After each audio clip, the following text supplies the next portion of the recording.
En un desvío audaz de las narrativas bíblicas tradicionales, la mitología gnóstica presenta una cosmogonía donde la creación del mundo y del ser humano es obra no de un dios benevolente, sino de arcontes, Pemburo, demiurgo maligno, Yaldabaoth. Esta perspectiva provocativa plantea preguntas profundas sobre la naturaleza de lo divino y el origen de la existencia, desafiando la interpretación convencional de la creación de Adán y Eva. En el corazón de esta controversia está Sofía, la sabiduría, cuyo acto de creación independiente desencadena una cadena de eventos que resultan en la formación del cosmos material, una realidad distante de la plenitud divina del pleroma. La figura de Sofía, generadora de Yaldabaoth e indirectamente responsable por la ascensión de los arcontes, introduce una complejidad teológica que perturba la claridad de las narrativas de creación más aceptadas.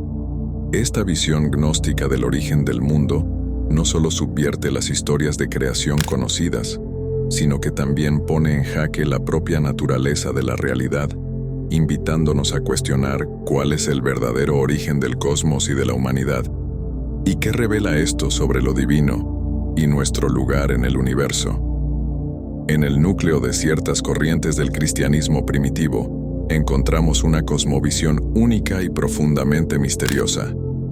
Aquí, el universo no se ve como una obra divina en armonía, sino como una especie de cárcel espiritual meticulosamente moldeada y administrada por seres poderosos y de naturaleza malevolente. Estos seres se denominan arcontes, un término que deriva del griego antiguo. Ocupan un lugar prominente en una narrativa que se desvía significativamente de las interpretaciones convencionales de lo sagrado y de la estructura universal. Sumergirse en este universo de ideas nos lleva al gnosticismo, una corriente dentro del cristianismo primitivo que propone una visión extremadamente distinta sobre el origen del mundo y el papel de la humanidad en él. En los escritos gnósticos, los arcontes son presentados como derivados de una entidad denominada demiurgo. El demiurgo, una figura adoptada de la filosofía de Platón, es frecuentemente caracterizado por los gnósticos no como un creador benevolente, sino como un dios artífice que, movido por la ignorancia o la arrogancia, moldeó el mundo material que nos es familiar.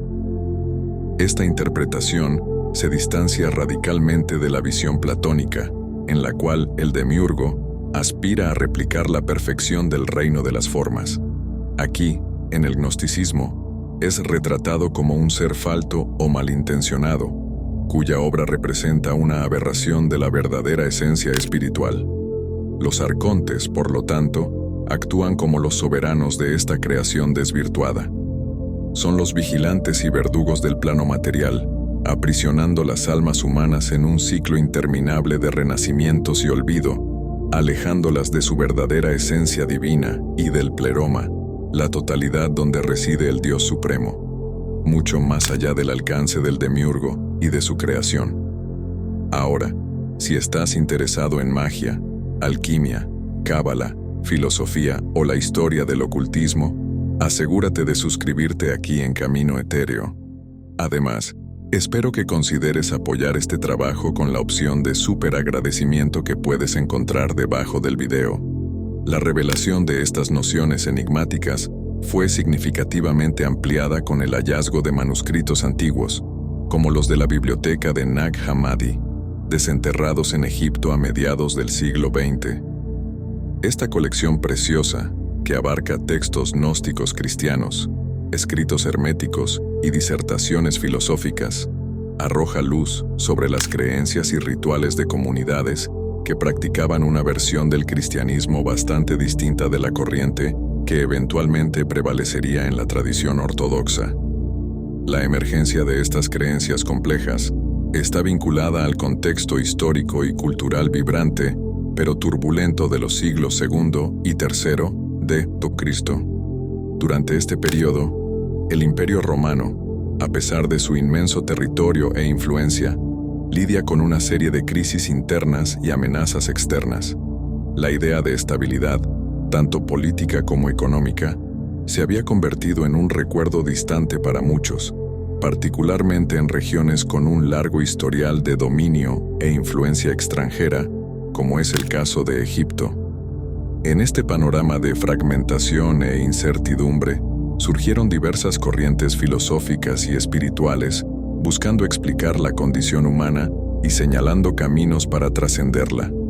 El gnosticismo, con su fuerte valorización del conocimiento espiritual, la gnosis como vehículo para la redención, emergió como una de estas alternativas, prometiendo una ruta de escape del ciclo de reencarnaciones y de obstáculos materiales hacia la redescubierta de la verdadera esencia divina de las almas enredadas en la materia. Dentro de la mitología gnóstica, que transita entre la tragedia metafísica y la promesa de liberación, encontramos una de las lecturas más audaces e instigadoras del universo y de la experiencia humana entre las varias tradiciones del cristianismo primitivo. Lo más destacado de esta visión es la creencia en la naturaleza primordialmente espiritual del ser, una realidad que trasciende el dominio físico captado por nuestros sentidos, contraponiéndose a la idea de un mundo benignamente creado por un Dios de amor. El gnosticismo pinta nuestra realidad como una cárcel, un enredo de dolor e ilusión concebido por una figura distorsionada y opresora, el demiurgo. La visión gnóstica del divino se sumerge en las profundidades de una realidad trascendental, esencialmente espiritual, poblada por emanaciones sagradas, o eones, que forman el pleroma, la esencia de la totalidad divina, que se menciona en contextos teológicos cristianos, tanto gnósticos como por Pablo de Tarso en Colosenses 2:9. Cada eón es una expresión de los atributos del Dios indescriptible, simbolizando diferentes aspectos de la divinidad plena. Entre estos eones está Sofía, o sabiduría, cuya iniciativa impulsiva desencadena una secuencia de acontecimientos catastróficos dentro de esta cosmogonía. En el núcleo de esta narrativa cósmica gnóstica está la figura de Sofía, que, movida por el deseo de crear aparte del principio supremo, termina originando al demiurgo. Esta entidad, también conocida por nombres como Shaklas, Samael y Aldabaoth, emerge como una figura tanto trágica como monstruosa, un artífice divino que, en su falta de visión y soberbia, da forma al universo material, una creación fallida y confinante que se distancia drásticamente de la pureza divina. En esta concepción, el cosmos no es retratado como una manifestación de benevolencia divina, sino como un reducto de engaño y opresión, gobernado por el demiurgo y sus vasallos, los arcontes. Tales gobernantes tienen por objetivo mantener a las almas humanas lejos de su verdadera esencia y origen, aprisionadas dentro de los límites del mundo material y del olvido. No obstante, frente a esta realidad opresiva, la narrativa agnóstica ofrece un atisbo de redención. El ámbito espiritual, consciente del tormento humano, insufla en las almas un destello del divino, una reminiscencia de su origen y destino auténticos. Este proceso alcanza su punto culminante con la llegada de Cristo Jesús, una entidad que, distinta de las interpretaciones convencionales del cristianismo, es primordialmente percibida como un defensor de la verdad. Él viene para esclarecer la naturaleza carcelaria del cosmos e indicar el camino hacia la emancipación espiritual. Los arcontes son figuras a la vez intrigantes y siniestras, sirviendo como guardianes de una realidad que, en el mejor de los casos, es solo un reflejo distorsionado de la verdadera esencia espiritual. Entender a estas entidades es adentrarse en un universo de conceptos donde el cosmos no es celebrado como una creación divina de esplendor, sino lamentado como un laberinto opresor, construido no por una divinidad caritativa, sino por figuras cuya esencia está permeada por el engaño y la dominación. El uso del término arconte evoca una connotación política, remitiendo a un líder o magistrado en la Grecia antigua, aunque sin la connotación de nobleza o divinidad que podría asociarse con un monarca celestial. Esta elección terminológica no es fortuita y sirve para destacar el papel de los arcontes como funcionarios de un régimen celestial autoritario, responsables de preservar la estructura de un sistema que en su esencia es corrupto e injusto. Esta caracterización sugiere una crítica velada a la estructura de poder, no solo en el plano metafísico, sino posiblemente reflejando las jerarquías e injusticias observadas en las sociedades contemporáneas al gnosticismo. Las informaciones más detalladas sobre los arcontes provienen en gran parte de los textos gnósticos en sí, además de comentarios de críticos del gnosticismo como Ireneo, Hipólito y Epifanio.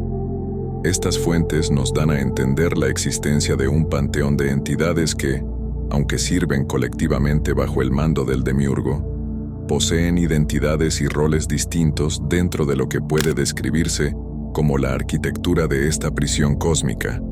Uno de los relatos más ricos y accesibles acerca de los arcontes se encuentra en el Apócrifo de Juan, también conocido por traer las enseñanzas secretas atribuidas a Juan. Este texto despliega una cosmogonía donde los arcontes no solo participan en la construcción del universo material, sino que también tienen responsabilidades sobre determinados elementos de este, incluyendo fenómenos naturales.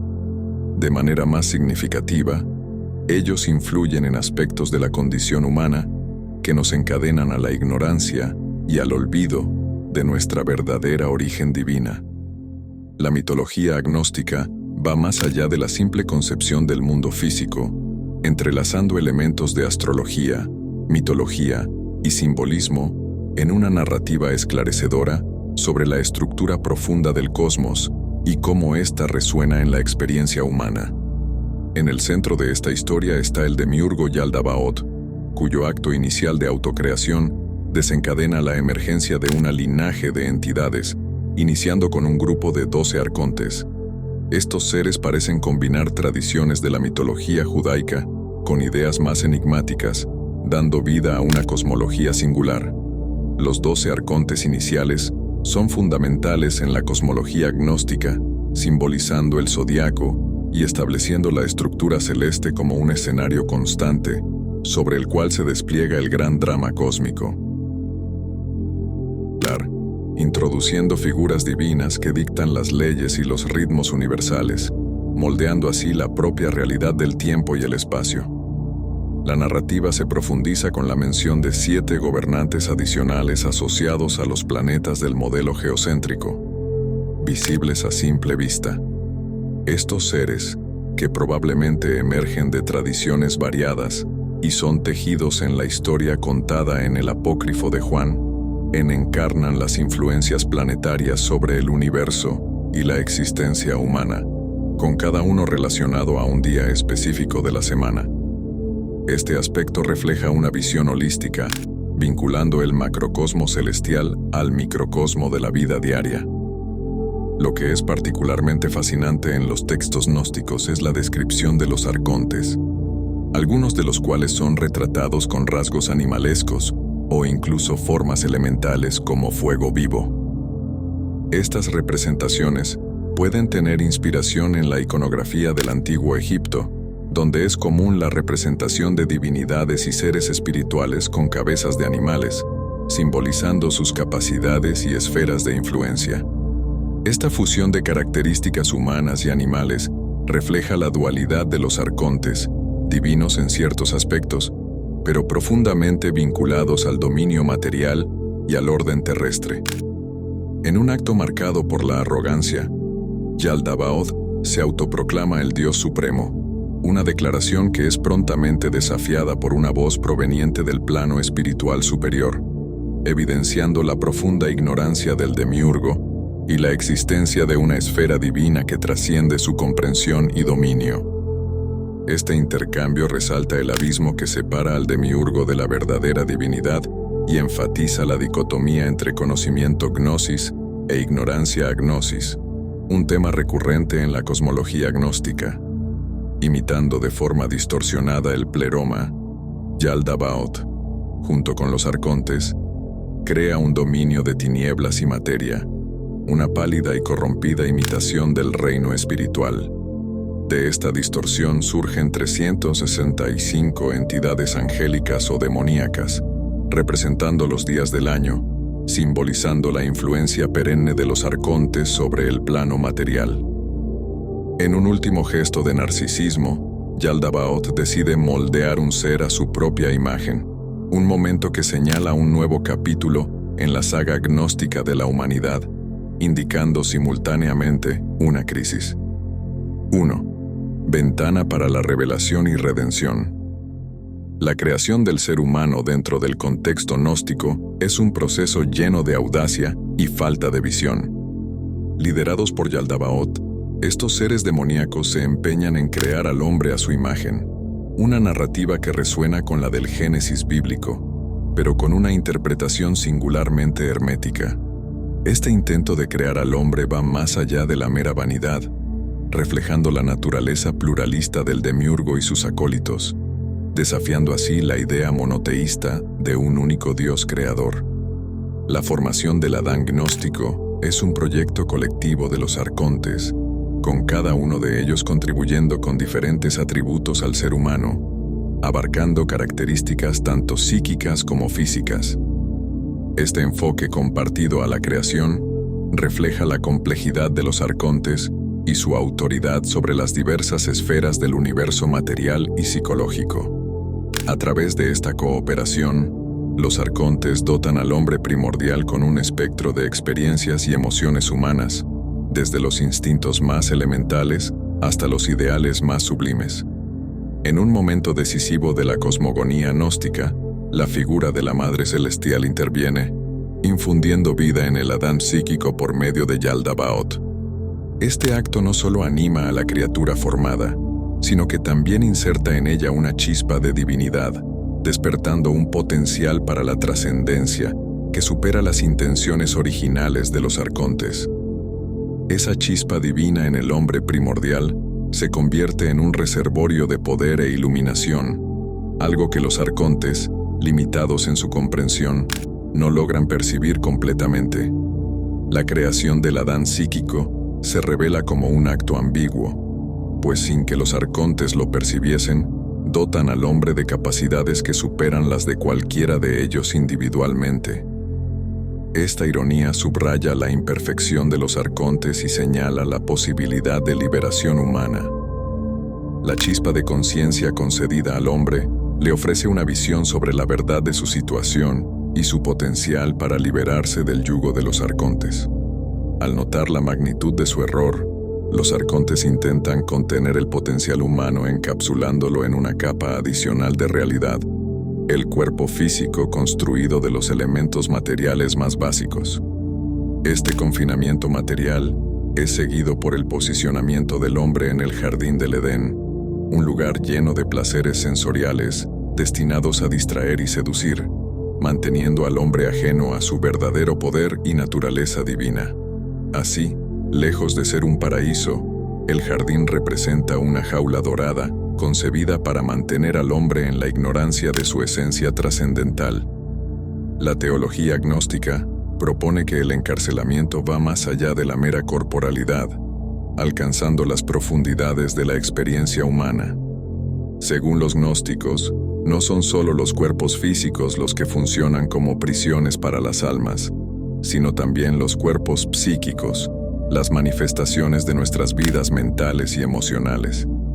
Esta visión sugiere que las emociones y pensamientos, especialmente aquellos que son negativos o perturbadores, como la ira, el miedo, los celos y la tendencia al placer sensorial, son ellos mismos instrumentos de confinamiento. Estos son forjados por los arcontes para ocultar la verdadera naturaleza espiritual de los seres humanos e impedir el despertar de su conciencia plena. Confrontando esta perspectiva sombría, la gnosis surge como un camino de redención.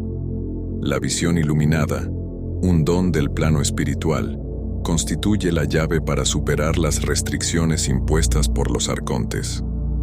Esta iluminación está personificada en la figura de Eva, que no se ve solo como una extensión de Adán, sino como una expresión de la sabiduría y claridad innatas a él. Esta reinterpretación desafía la concepción bíblica tradicional de Eva como derivada de Adán, posicionándola, por el contrario, como un símbolo de la iluminación esencial para el entendimiento y superación de las barreras creadas por los arcontes. Las mitologías gnósticas se apartan considerablemente de las visiones convencionales sobre la creación y la condición humana. La concepción de que el mundo material, y hasta los aspectos más íntimos de la experiencia humana, son fabricaciones de entidades demoníacas, representa una de las aproximaciones más radicales y desafiantes a la realidad. Estas narrativas no eran simplemente historias cosmogónicas, funcionaban como herramientas para ilustrar la profunda alienación espiritual sentida por los gnósticos y su percepción de un cosmos fundamentalmente en oposición a la verdadera esencia divina del ser humano. Esta perspectiva no solo ofrece una interpretación alternativa de las escrituras y tradiciones antiguas, sino que también es una invitación a la reflexión sobre la naturaleza de la libertad, el conocimiento y la propia salvación. Es un llamado para reconocer y trascender las limitaciones impuestas no solo por el mundo físico, sino también por aquellos poderes que buscan mantener las almas en un estado de ignorancia y sumisión. La necesidad de los gnósticos de defender y elaborar sus creencias frente a críticas externas se ilustra vívidamente en textos detallados como la hipóstasis de los arcontes, la realidad de los gobernantes encontrada en los códices de Nag Hammadi. Este documento no solo investiga la naturaleza y los actos de los arcontes, sino que también busca validar la cosmovisión gnóstica, detallando la estructura y funcionamiento del cosmos carcelario. Al añadir capas de complejidad y minucia, los gnósticos no solo respondían a las críticas, sino que también ofrecían una estructura coherente y amplia para comprender la realidad según la percibían, llena de significados esotéricos y de profundas implicaciones para el viaje espiritual de cada individuo. Referenciando pasajes bíblicos como una adaptación de Colosenses y alusiones en Efesios 3 y 10:6-12, el autor gnóstico subraya la batalla no solo contra fuerzas terrenas, sino contra los poderes y principados celestiales, los arcontes. Esta noción se fortalece aún más en Colosenses 2:8-2:20, donde Pablo habla de los espíritus elementales del universo, una expresión que los gnósticos interpretan como indicativa de la influencia corruptora de los arcontes y de su conexión intrínseca con la materia. Los arcontes, a menudo descritos como andróginos y con rasgos animalescos, intentan sin éxito insuflar vida en el cuerpo adámico primordial. Este fracaso resalta la incapacidad de los arcontes de replicar la verdadera creación divina, dependiendo al final de una intervención superior para animar efectivamente a Adán. Las descripciones de estas entidades no solo subrayan sus limitaciones e ignorancia, sino también su voracidad y malevolencia, rasgos que se reflejan en sus acciones depredadoras y en el mantenimiento opresivo del dominio sobre el mundo material y sobre las almas que están aprisionadas en él. La narrativa que involucra a los arcontes intentando agredir a Eva, seguida por la resistencia de Norea, hija de Adán y Eva, está cargada de temas de engaño, astucia 1, lucha por la autonomía frente a la opresión. La transformación de Eva en un árbol para escapar de la violencia de los arcontes, junto con la capacidad de Norea de invocar ayuda celestial, destaca la fuerza inherente para resistir y trascender las intrigas de los arcontes. La intervención del ángel Elet, que acude en socorro a Norea, marca un punto de inflexión en la narrativa, desplegándose en un diálogo que hace eco de un catecismo gnóstico. En este intercambio, Norea busca entender la verdadera naturaleza de la realidad, un tema que es un pilar central en textos gnósticos como el Apócrifo de Juan. Este segmento del texto no solo profundiza la exploración teológica, sino que también sirve como una herramienta de instrucción para los seguidores gnósticos, proporcionando percepciones y orientaciones sobre las complejidades del cosmos y del viaje espiritual. La figura de Sabaoth también se menciona como un arconte que, en ciertos relatos gnósticos, se revela contra Yaldabaoth.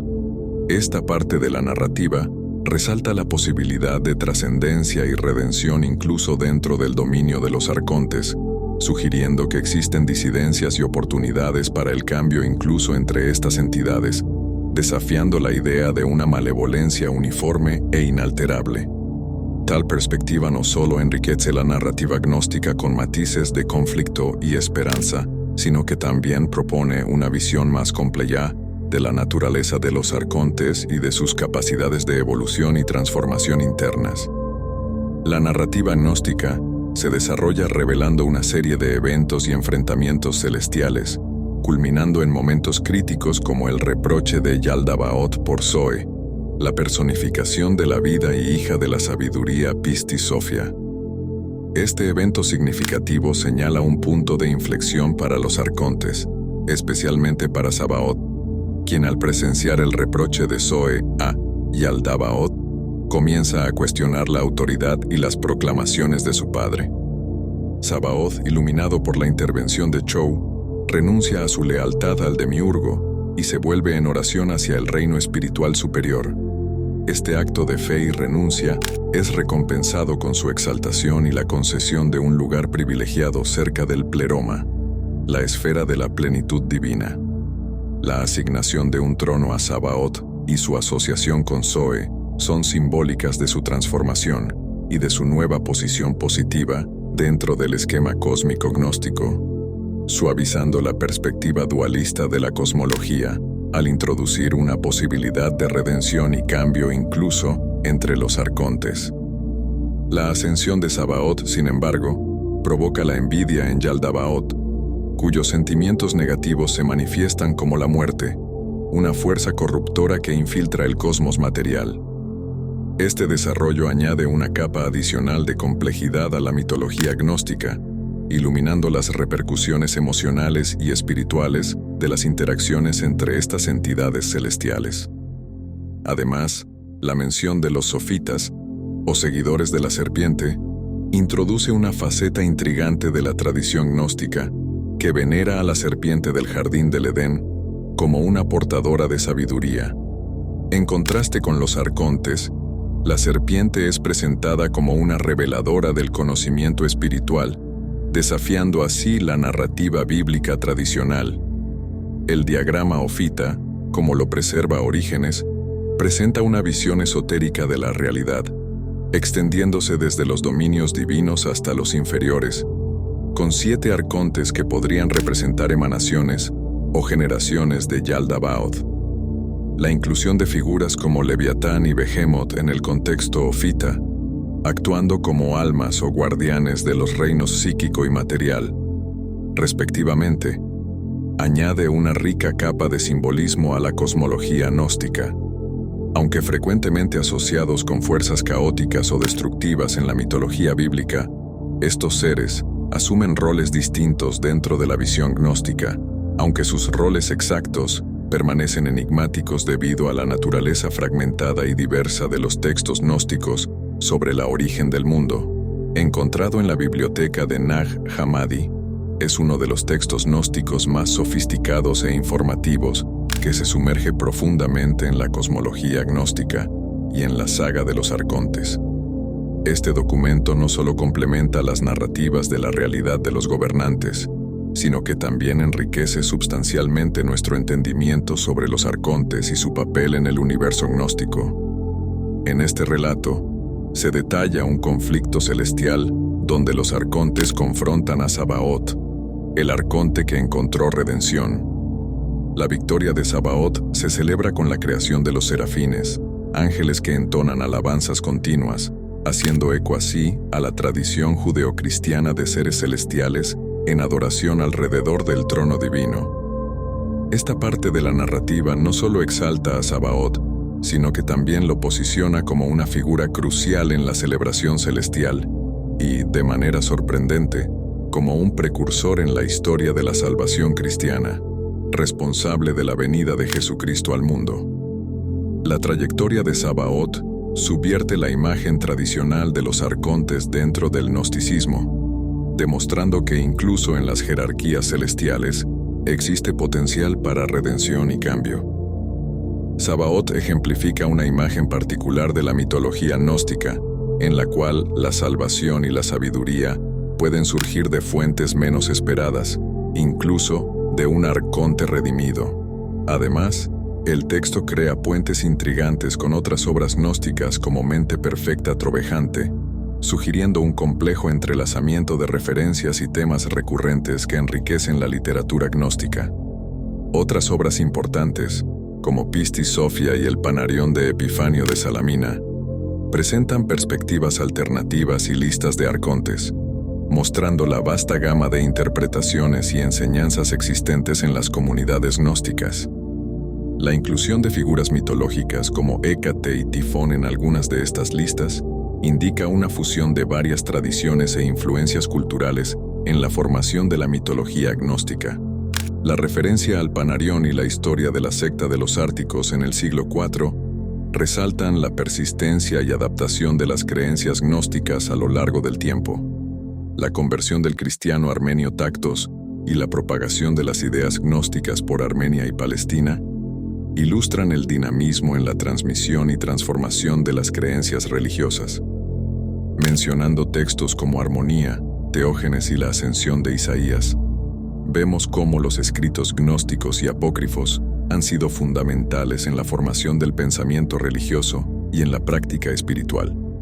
La asociación de estos documentos con movimientos posteriores como los bogomilos y los cátaros reafirma el profundo impacto y la duradera influencia del gnosticismo en la historia del pensamiento religioso. El enfoque de los cátaros respecto a la cosmología y estructura celestial ofrece una perspectiva fascinante sobre la evolución de las creencias gnósticas y su interpretación de las jerarquías celestiales. El concepto de 1.8 cielo gobernado por Sabaoth, que se explora en Sobre la origen del mundo, resuena en las enseñanzas cátaras, pero con una vuelta significativa en la narrativa de la creación y dominio celestiales. En la visión cátara, la jerarquía celestial es reinterpretada de manera que Sabaoth asume el papel de creador de Satanás, quien a su vez toma control del mundo material. Esta inversión notable se aparta de otras tradiciones gnósticas, donde Yaldabaoth es típicamente visto como el progenitor de Sabaoth. Tal reconfiguración refleja la flexibilidad y diversidad interpretativa dentro del gnosticismo y sus corrientes derivadas, evidenciando cómo figuras celestiales pueden ser adaptadas y recontextualizadas para ajustarse a nuevos paradigmas teológicos. Los cátaros, en oposición a las prácticas establecidas de la Iglesia Católica, rechazaban los sacramentos, considerándolos parte del dominio del dios impostor Sabaoth.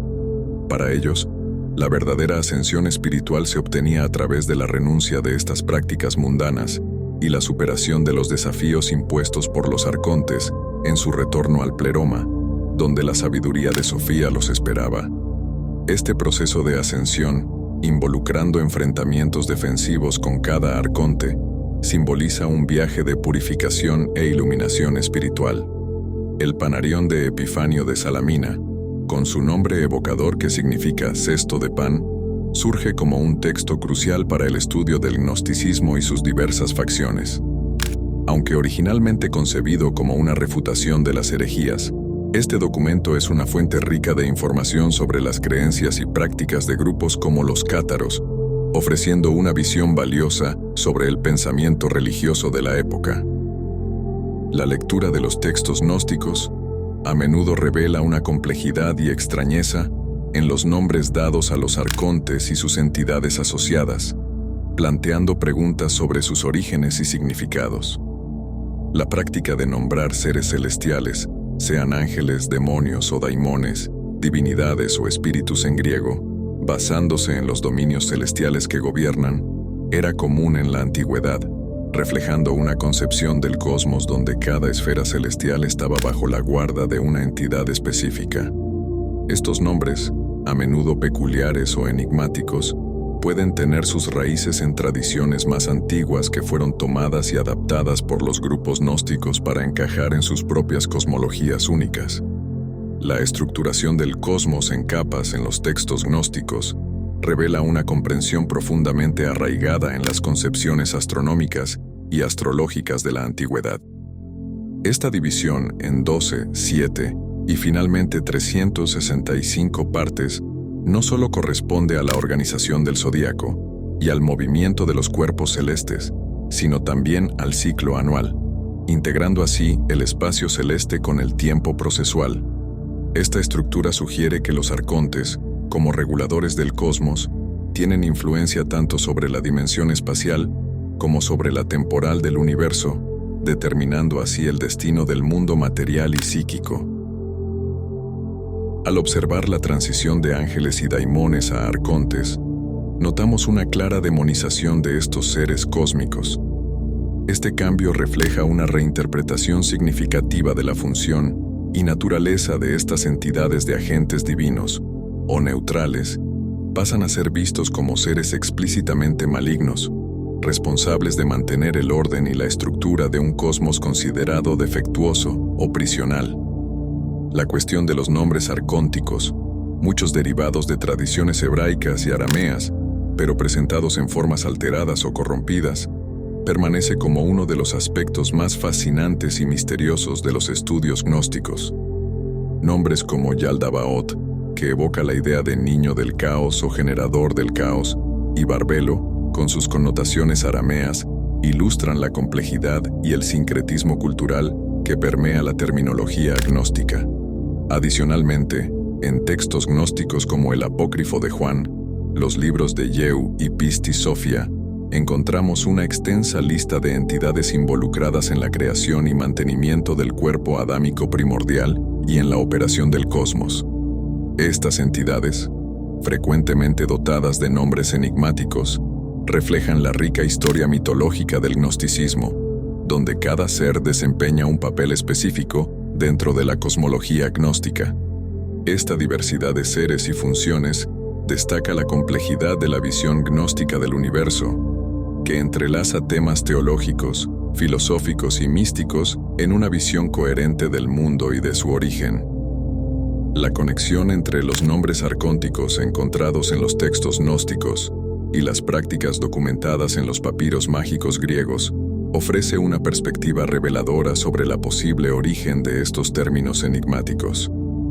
El análisis de Howard Jackson, escritor gnóstico, sugiere que tanto la literatura gnóstica como los textos mágicos pueden tener raíces comunes, o que los gnósticos podrían haber adoptado y adaptado nombres de entidades mágicas practicadas en el contexto egipcio. Esta intersección subraya la permeabilidad cultural y espiritual en el mundo antiguo, donde diferentes tradiciones podrían influenciarse y enriquecerse mutuamente. La presencia de nombres arcónticos en encantamientos, nómina bárbara, nomenclaturas mágicas extranjeras y sigilos mágicos apunta a una sobreposición significativa entre las prácticas mágicas greco-egipcias y los conceptos gnósticos. Esto ilustra un ambiente rico en intercambios culturales y espirituales, donde ideas y términos podrían ser compartidos y reinterpretados en diversos contextos religiosos y mágicos.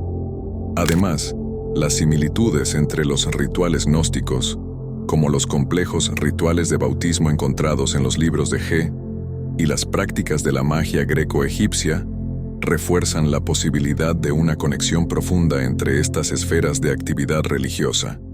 La congruencia entre estas prácticas sugiere una base común o una influencia directa de la magia greco-egipcia sobre los rituales gnósticos, evidenciando la integración de elementos mágicos en la expresión ritualística gnóstica. La transformación de figuras divinas y daimones, anteriormente responsables por los aspectos del cosmos, en entidades demonizadas, refleja un proceso de reinterpretación teológica dentro del contexto gnóstico. Esta metamorfosis de divinidades y ángeles a arcontes malignos puede ser vista como una respuesta a las percepciones gnósticas de un cosmos fallido o prisional, exigiendo una reconfiguración de las fuerzas espirituales actuantes. La atribución de nombres a los arcontes, derivando de tradiciones judías y greco-egipcias, ilustra el sincretismo inherente a los textos gnósticos. Esta mezcla de influencias culturales y religiosas no solo enriquece la cosmología gnóstica, sino también refleja las complejas interacciones entre diferentes tradiciones espirituales en el mundo antiguo. Aunque la figura imponente y perturbadora del demiurgo y Aldabaoth a menudo domina las discusiones sobre la mitología agnóstica, una mirada más atenta revela que los arcontes, lejos de ser meros secundarios, desempeñan roles cruciales y hasta sorprendentes dentro de esta tradición esotérica. La exploración de la cosmovisión gnóstica descubre un escenario donde los arcontes no son solo antagonistas o herramientas de un demiurgo tiránico. Son entidades con historias, influencias y potenciales de redención propios. La historia de Sabaoth es particularmente reveladora y subvierte las expectativas tradicionales. Es un arconte que trasciende su origen para desempeñar un papel esencial en la narrativa de salvación de algunas corrientes gnósticas. Este arconte renegado, frecuentemente asociado con la creación de Jesús, ejemplifica la riqueza y la complejidad de la mitología gnóstica, que va más allá de una simple demonización del cosmos.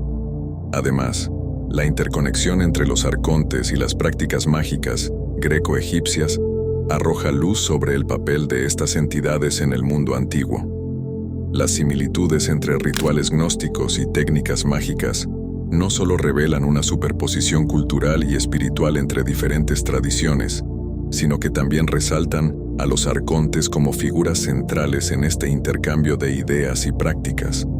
Por lo tanto, al sumergirse en el rico paisaje de los textos gnósticos, se percibe que los arcontes merecen un análisis más profundo. Su influencia se extiende más allá del papel de simples ejecutores de un demiurgo malévolo. Son elementos clave de una cosmología simultáneamente extraña y fascinante, reflejando las tensiones, dilemas y esperanzas de sus creadores y adeptos. Así, al continuar explorando las complejidades de la mitología gnóstica, es crucial no subestimar a los arcontes, reconociendo su papel significativo y sus contribuciones a esta tradición espiritual intrigante. A medida que buscamos claridad más allá de los velos de la existencia material y psíquica, debemos mantener la mente abierta a las sorpresas que la jornada gnóstica puede revelar, siempre cuestionando y buscando la verdad más allá de las sombras proyectadas por los arcontes y el cosmos que gobiernan en este camino etéreo. Gracias por la atención prestada hasta aquí.